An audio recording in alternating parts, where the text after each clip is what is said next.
Good morning po sa inyong lahat mga kababayan. JDB uli, ang inyong abang lingkod. Pag-usapan natin ito. No? Kaya pala ako galit na galit. Ngayon ko lang dagdag ito sa mga pruweba ko, Sir Tony Ninobla, na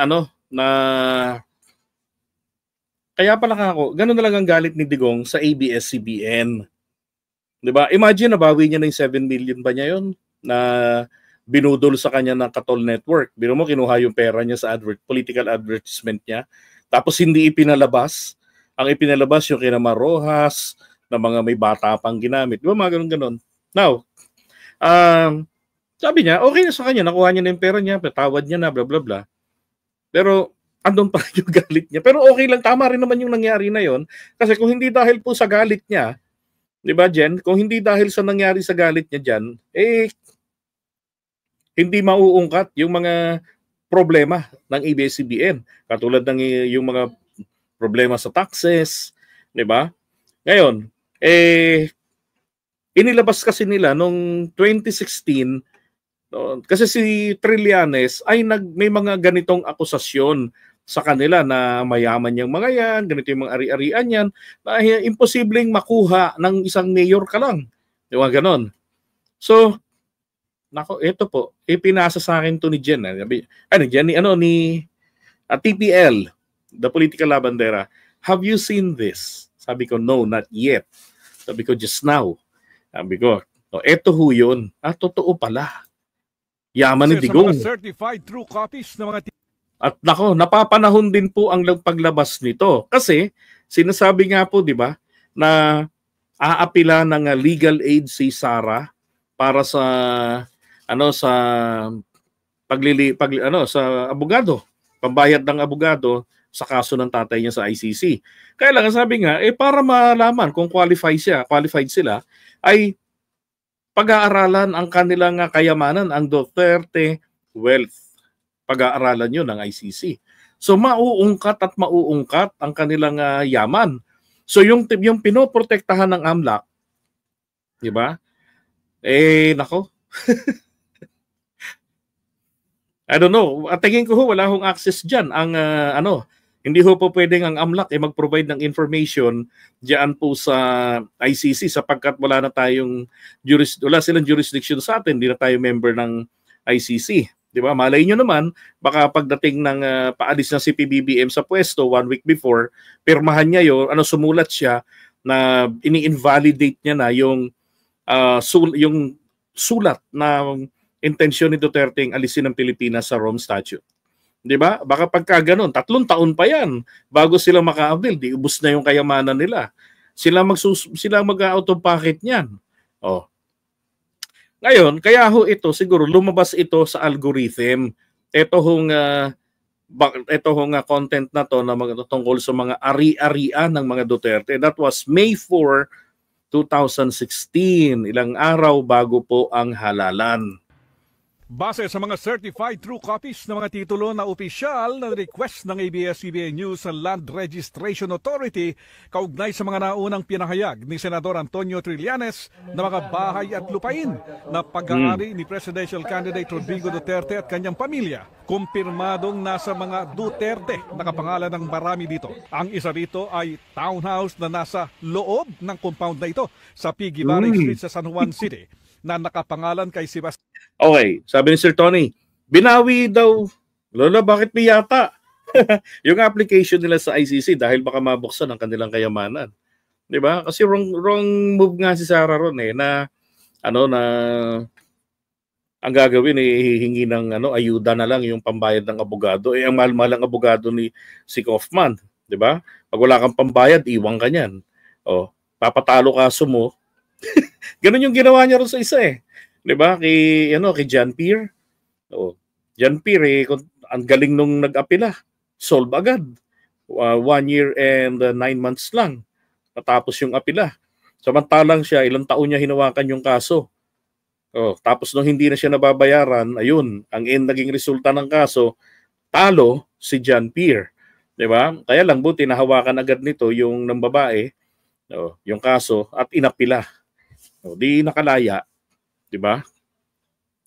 So sabi nila ay sila na lang daw family ang mag-handle ng expenses. Hindi sila tatanggap ng tulong. Bakit? Bawal po kasi. Bawal kung kay Sara idadaan yon. Pero kung kay Duterte, sabi ko nga yung mga OFWs na mga nagpunta dyan sa labas ng detention center, kayo po, nagsasabi kayo ng mahal nyo ang dating Pangulong Duterte, para hindi na magkaungkat-ungkatan ng kayamanan, kayo na, mag-rally kayo dyan, sabihin ninyo, you have nothing to worry, Tatay Diggs. Kami na ang magbabayad ng abogado. O, 'di ba? Yung mga afam ninyo diyan, kikilan nyo, 'di ba? Para kay Tatay Diggs. So, tapos yung mga nasa Middle East, yung mga one week no remittance nyo, gawin yung forever. Huwag na kayong mag-remit hanggat nasa kulungan si Digong. Mauunawaan niya ng inyong mga pamilya na hindi kayo nagre-remit, alang-alang kasi kay Tatay Diggs at bahala na sa buhay nila. At nabahala na rin si kumpare at kumare at yung mga Bombay dito sa mga kamag-anak nilang naiwan sa Pilipinas. 'Di ba?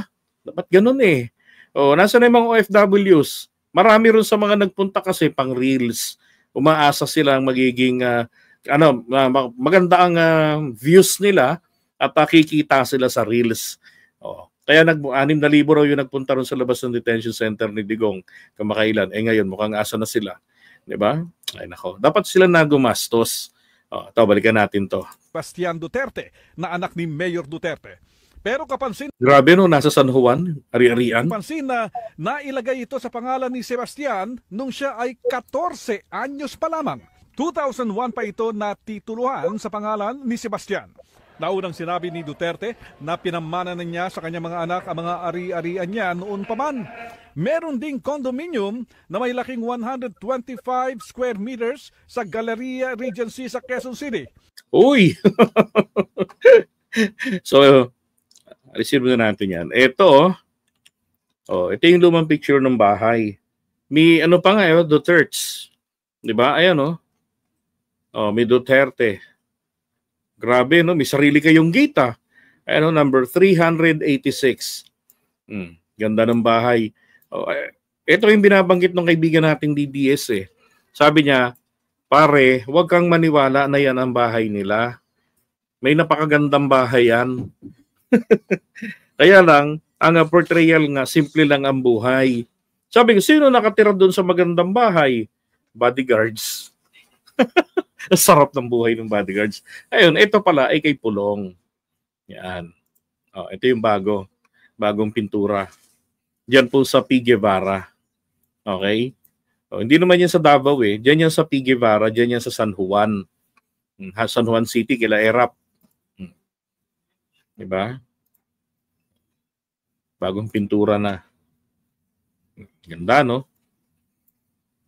Available naman ito, makikita niyo yan sa Google Earth o kaya sa Google Map. Ito yung sinasabi naman ng bahay nilang isang simple sa Davao. Di ba mas maganda pa yung sa kapitbahay? May ganito pang garden. O kanila rin ito. Yan. Isipin mo, presidente ka, di ka malang makapagpa second floor. Mayor ka for the longest period of time. Palitan na kayo ng mga anak mo. Ito naman yung kay VP Sara. Yan sa Ortigas sa Galleria Regency sa Ortigas. Meron siyang unit diyan. Okay, yun po yung binabanggit dito sa balita na to. Pangalan kay Inday Sara Duterte at nabili niya noong 2006. Nakalista si Sara noon bilang single. Grabe, bilang single. Sa kasi ni Duterte, kayang bumili ni Sara ng mga ari-arian dahil abogado siya. Yung tayo dahil abogado siya. Ang tanong, ilan na bang kaso ang nahawakan nito ni Sara? Ang kumikita po ng malalaki diyan, kung may nahawakan kang kaso ng mga bigating tao. Ang tanong, meron na ba? Nagtrabaho lang naman siya bilang isang clerk, court, parang court urbanist, ganun, parang staff lang, ganun lang yung trabaho niya na tumagal ng 2 taon. Alam niyo mga kapatid, dito may mga abogado rito nanonood sa atin, no? Mga nagtangkang abogado. Hindi ho ba pagka kayo po ay abogado, wala pong sweldo yung pagiging abogado? Parang yung mga inhinyero, yung mga engineer, no? Kapag kayo engineer, wala rin kayong sweldo, di ba? Kasi ang sweldo nanggagaling kung kayo po ay may trabaho. Kung kayo ay merong kontrata bilang freelance engineer. O kaya naman, kung kayo abogado, meron kayong kliyente, may kaso kayo, may hinahawakan kayong asunto. Di ba? So doon kayo kumikita. Paano to? Wala namang hinawakang kaso. See the misleading? Kaya lang itong lahat ng ito hindi napansin noon Kasi nga, yung ang ganda nung narrative ni na yung pagdala ng PR dito, alam niya ni Vlogcaster kasi kabilang siya sa PR ni Duterte noon, sila ni Nino Barsaga. Siguro under the payroll of Aimee. Ang ganda ng pagkakabitbit dito kay Duterte. So anything that is negative about Duterte, automatic po 'yan nire-reject ng mga kababayan natin. Kasi naniniwala tayo, pati ang inyong abang lingkod, na si Duterte ang tunay na makabayan. Lahat ng mga banat sa kanya ay kasinungalingan.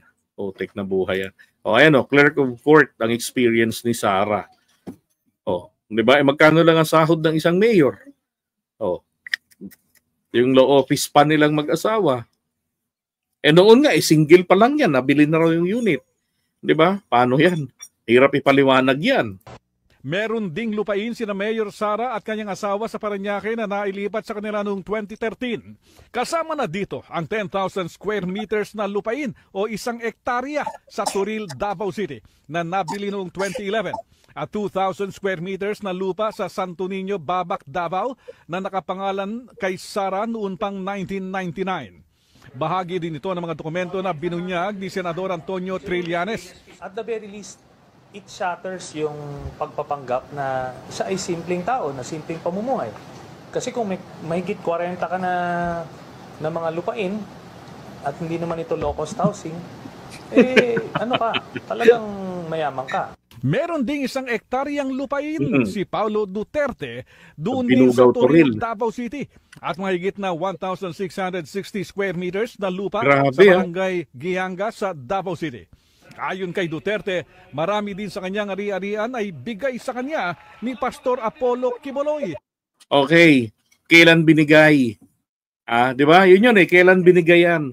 Kasi kung ikaw ay taong gobyerno, bawal yang mga ganyang regalo, mga bigay-bigay. Batas na yan sa doon nagkakamali, maging sa revised penal code, meron yan. Joke pa nga yung nakalagay doon Ang tatanggap daw ng mga regalo, mga ganyan-ganyan, pinaparusahan daw ng parusang IB. Nako.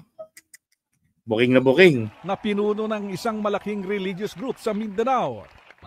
Pero ayon sa tagapagsalita ng Liberal Party na si Congressman Barqueres, may mga batas na nagbabawal sa mga empleyado ng gobyerno na tumanggap ng anumang regalo. Nakasaad ito sa Presidential Decree 46. Yan ang sinasabi ko. At Article 211 ng Revised Penal Code. Henry Omaga. Diba? Actually, ngayon ko lang napanood yung part na yan So, ibig sabihin nito, mga kapatid, ganun-ganun lang po natin na tinanggap yung mga tawag dito, mga narrative about Duterte during those days, noong 2016, nung kandidato pa lang siya, di ba? Kasi nga, napakagaling ng ginawa nilang atake. Imagine Mar Rojas was saying, meron din droga sa Makati, meron din sa Davao. Di ba? Gusto niyo, samahan ko pa kayo Aba, nangyari doon nabaliktad si Mar Rojas ang gumagamit kasi alam niya kung saan nakakakuha. Ang galing Tapos isa pang naalala ko rin, bukod dyan sa mga inano ni Trillanes na yung bank accounts, joint bank accounts ni Sara at ni Duterte, ni Digong, bilang ganting ginawa nito ni Digong para humates kung ang mga Pilipino ay naniniwala ho sa kanya. Nako, ang ginawa po niya dyan, kung inyong maalala, eto si Erwin Tulfo, alam ni Erwin Tulfo yan Kaya sabi ni Jennifer, grabe yaman nila. Dati walang naniniwala dahil inunahan niya ng siraan ng mainstream at dilawan. Pati tayo napaniwala rin ni Digong. Correct. Di ba? Yeah, presidential decree pa ni Apollo kayon. Ngayon, tawag dito wala tuloy ako. Merong ginawa ito si Duterte kung inyong naaalala. Merong live streaming event etong si Erwin Tulfo, then si Duterte, I believe that was in Malacanang dati. Ginawa nila doon ay sinasabi ni Duterte na merong bank accounts si Trillanes, di ba? So ginawa ni Trillanes po, pumunta ito doon sa Hong Kong ba yun, tsaka Singapore, yung sinasabi niya may mga bangko ron na may mga malalaking deposito ng pera si Trillanes. So pumunta siya ron para makuha talaga kung totoo yung mga lugar na yon at kung may bangko ron, yung merong bangko, kinunan niya ng certification kung meron ba siya talagang bank accounts doon o kung wala. So na-accomplish si Trillanes yun. At doon po, nasunog si Duterte. Nasunog siya doon. Lumitaw talagang nagsisinungaling siya. Ano ho nangyari doon? 'Di ba? Live stream 'yun. Kaharap niya si Erwin Tulfo at may isa pa na kasama doon. Ang sabi niya ay imbento niya lang yung mga bank account ni Trillanes. May nakita daw siya kalendaryo plus birthday ni ganito, pinagsama-sama niya. Kaya nga ang ginawa ni Erwin Tulfo doon, sa live stream na yon, kinat niya yon, sumisenyas ng ganun ng cut.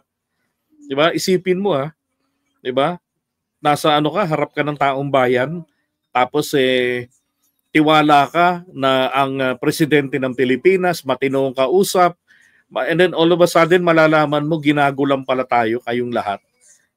Kaya nga nangyari nun, mula nun si Erwin, hindi na po niya talagang nilubayan na maging talagang nagtatanggol siya kay PBBM. Yan si Erwin Tulfo. Ay nako. Pinapakitang office lang daw, may magagandang bahay daw sa loob. Di ba? Hey, hello po sa inyo, Ernesto Nignalan.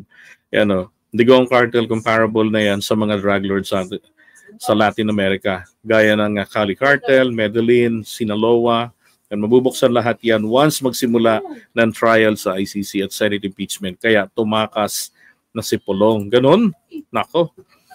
Corporate lawyer namin, malaking sweldo. Yun yung sinasabi ko. Yung corporate lawyers, yun po yung malalaki yung sahod. At saka yung mga yung mga kriminal na malalaki yung pera, maraming pera, 'di ba? Malaki yung mga sahod ng mga abogado niyan. Kaya nga kadwa yun sa Singapore pala yun, pinuntahan ni Trillanes noon. 'Di ba? Ganong kagago si Duterte. Pero syempre, pinaniwalaan pa rin natin siya noon. Kasi nga ang pag-asa natin siya bahagi ng profile na yan na kaya niyang chess master daw great tactician. Kaya niyang paglaruan yung mga taong kumakalaban sa kanya. Pero ano ending ngayon ito? Nasira man niya ang pangalan ni Trillanes, nabansagan na ito'y may tililing, 'di ba? Pero ngayon unti-unti nalalaman ng taong bayan na okay pala tong mama, na magaling pala tong senador, hindi pala to katulad ni Duterte. Dahil si Duterte nung siya ang senador, Diyos ko po, absinero. Hindi naman absinero, hindi nga lang po nagpe-perform, tamad na kongresista siya. Hindi siya naging senador pala, naging kongresista siya noong 1998 to up to 2001, panahon na nag-impeach kay Erap. Kaya nga itong si Jinggoy, dikit ng dikit sa Duterte, abay kilabutan ka, Dudong. Dahil dapat maghalit ka dyan dahil sila ang nag-impeach sa tatay mo. Doon sa railroaded impeachment noon sa sa Kongreso. Ay nako. Pero grabe daming properties. Ay nako. Alright, so anyway, mauungkat naman lahat yan. Kasi ngayon, yan po ay 2016 pa lamang yan 2016 pa lamang yan. Papaano na yung paglipas ng mga panahon? Di ba? Ako, yari. Kasi hindi maipaliwanag si confidential funds. Lalo na pag lumabas ang resulta ng investigasyon sa mga confidential funds ng Davao City. Wala pa lumalabas Puro ang nababalitaan pa lamang natin etong sa national. Baka yun mga nakalagay doon si Bulate, tapos Tebulats, Combantrin. Baka yun naman ang makikita natin. Ay nako. Sabi ni Dons, magwawatak-watak ang mga Duterte clan at magtatakasan na ang mga langyang pamilyang sindikato ng Davao City. Diba? Sabi, obob din ang Estrada Brothers eh. Kaya nga eh. Kaya maasa kasi sila sa kanilang 2028 baka hindi na sila iboto. Inaasahan nila si Sara o sino mang alagad o dami ni Duterte ang uupo kapalit ni PBBM. At inaasahan nila na babaliktad na naman ang isipan ng mga Pilipino. 'Di ba? At magiging banal na naman ang pamilya Duterte. Ganon. Kaya inaasahan nila na iniisip nila, tikitan na natin ngayon. Ngayon pa lang mag-switch na tayo. Nanalo tayo sa election 2022, then switch tayo ngayon sa Duterte maaga pa. Si PBBM pababa na, 'di ba? Papaakyat naman ngayon ng Duterte. Ganun ang ginagawa nila eh. Kaya nga sabi ko sa inyo, tong darating na halalan, wag na po tayong bumoto ng dahil ay ipinakiusap ng Pangulo natin kung alam mo namang Judas, 'di ba? Ang ano na lang natin, alang-alang na lang po sa ating kinabukasan. Dahil yun po yung mga kandidato na mga senador natin, ang mga yan po, kumikilos sila ayon po sa alang-alang sa kanilang kinabukasan. 'Di ba? Political gain ang iniisip nila, yung future nila sa political career nila ang iniisip. Tayo, isipin na rin po natin ang ating kinabukasan. Gusto mong magandang Pilipinas in the last 3 years ni PBBM, dilagyan mo ng mga matitino at magagaling na mga senador at saka mga kongresista, maging mapili na. 'Di ba? Hindi ko sinasabing vote wisely. Ang sinasabi ko bumoto po tayo alang-alang sa ating kinabukasan. And after all, buwis natin yung nagagastos diyan, tapos tayo magsasuffer yung mga yan, multi-billionaire ang lahat ng yan, magkamali man ang desisyon yung mga yan dahil mga engot, 'di ba? Hindi po sila magugutom, tayo ang magugutuman. Okay? So iwan muna natin 'to.